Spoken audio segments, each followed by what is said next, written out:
à tous, donc aujourd'hui on se retrouve pour un tuto élastique pour pouvoir réaliser ces petites épées laser de Star Wars. Donc un tuto très simple et qui, je l'espère, plaira aux plus grands fans de Star Wars. Donc vous verrez que ce tuto sera très simple et très rapide, mais j'espère qu'il vous plaira. Donc si ça vous plaît, nous allons donc pouvoir passer au matériel.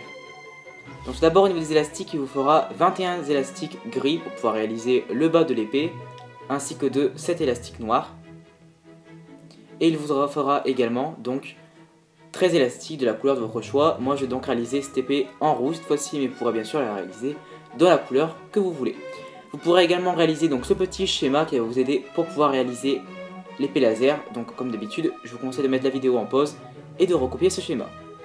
Une fois que c'est fait, on va donc ensuite prendre notre métier à tisser en ayant enlevé la partie centrale des picots et également le support central pour se retrouver avec ceci.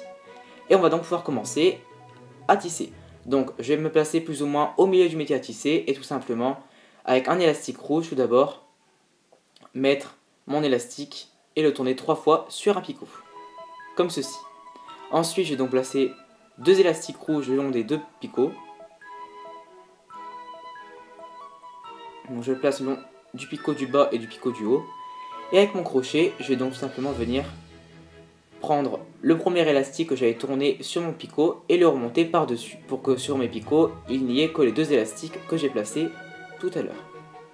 Et ensuite je vais donc répéter le tap puisque tout simplement je vais reprendre 2 élastiques rouges, les remettre sur mes picots et donc là je vais me retrouver avec 4 élastiques sur mes picots. Donc tout simplement je vais à chaque fois tisser les 2 élastiques les plus en bas pour de nouveau me retrouver avec 2 élastiques sur chaque picot. Une fois que c'est fait, je vais donc pouvoir faire une encoche puisque ma première ligne sera faite. Donc tout simplement on va faire ça 6 fois. Donc à chaque fois je vais mettre 2 élastiques rouges et remonter les 2 élastiques les plus en bas, puis faire 6 fois la même opération.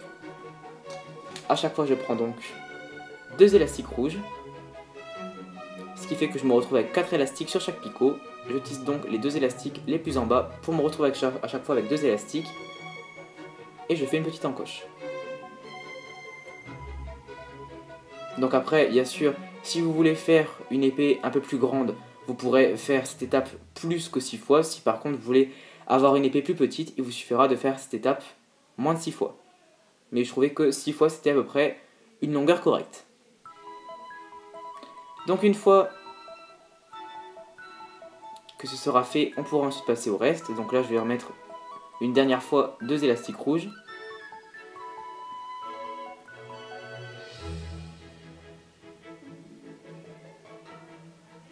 Je mets une encoche sur mon schéma et maintenant je vais donc pouvoir passer à la suite. Donc là je vais tout d'abord remettre 2 élastiques noirs cette fois-ci.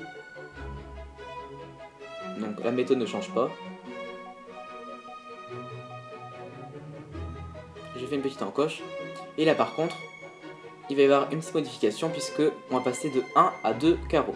Donc là vous allez voir qu'on va s'étendre d'un carreau sur la droite, donc on va également s'étendre d'un picot sur la droite et réaliser une augmentation. Donc également vous allez voir qu'on va changer de couleur puisque cette fois-ci on va prendre des élastiques gris. Donc je vais prendre un premier élastique gris qui va donc être mon élastique de serrage puisque je vais donc m'étendre sur 2 picots. Je vais donc m'étendre sur un picot de plus vers la droite. Je vais donc prendre mon élastique et le doubler tout simplement avec mes doigts, puis le mettre donc le long de mes 2 picots en m'étendant un picot de plus vers la droite. Une fois que c'est fait, comme à chaque fois, je vais mettre 2 élastiques cette fois-ci le long de mes picots, sauf que cette fois-ci je vais faire ça 2 fois du coup, le long de mes 2 picots ci. Et donc ensuite, je vais donc remonter mon élastique de serrage, puis tisser. Donc là, je ne vais tisser que les élastiques de mon premier picot, puisque sur le deuxième, il n'y a que 2 élastiques, donc il n'y a pas besoin de tisser.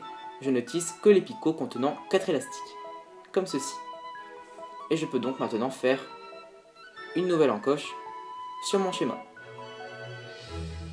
Je vais donc répéter l'étape une nouvelle fois. Je vais donc reprendre un élastique gris que je vais doubler avec mes doigts, le mettre le long des 2 picots, et puis tout simplement je vais de nouveau, le long de mes picots, remettre 2 fois 2 élastiques.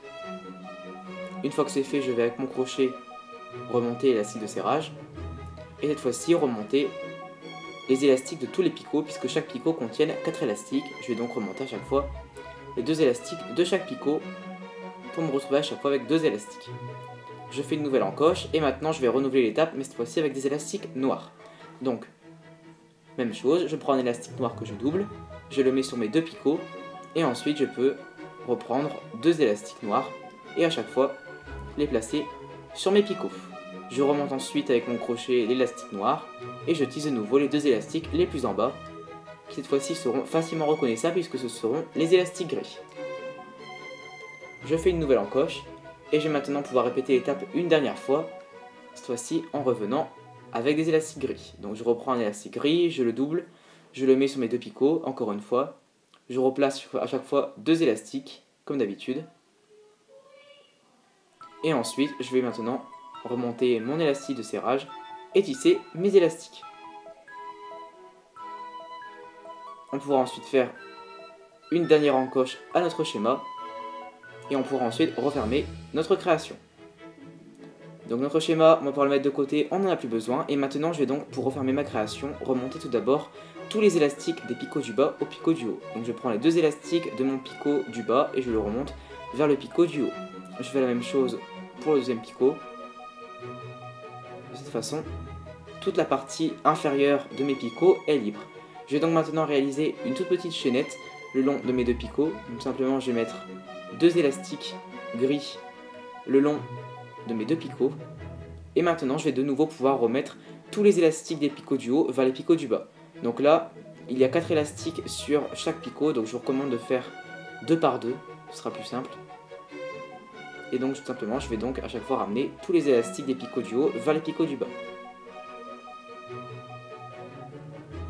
Ensuite, je n'aurai plus qu'à tisser ma chaînette. Pour cela, je vais donc rentrer dans tous les élastiques que j'ai placés et je ne vais prendre que les 2 élastiques les plus en bas pour les ramener au picot d'en face. Je vais maintenant pouvoir refermer mon travail et je vais donc simplement prendre mon crochet et le rentrer à l'intérieur du picot et donc de tous les élastiques. Je prends ensuite 2 élastiques gris, je le passe dans tous les élastiques du picot, je reprends l'extrémité et je fais un nœud en enlevant l'extrémité la plus loin du crochet et en tirant. Cela me fait normalement un nœud et maintenant je vais donc pouvoir enlever mon travail du métier à tisser. Une fois que c'est fait, je n'aurai plus qu'à remettre mon épée laser en forme, donc remettre bien droit la partie rouge, donc la partie du laser. Ensuite, il ne me restera plus qu'à prendre mon crochet, qu'à passer par derrière et à cacher les 2 élastiques avec lesquels je viens de faire un nœud pour refermer mon travail.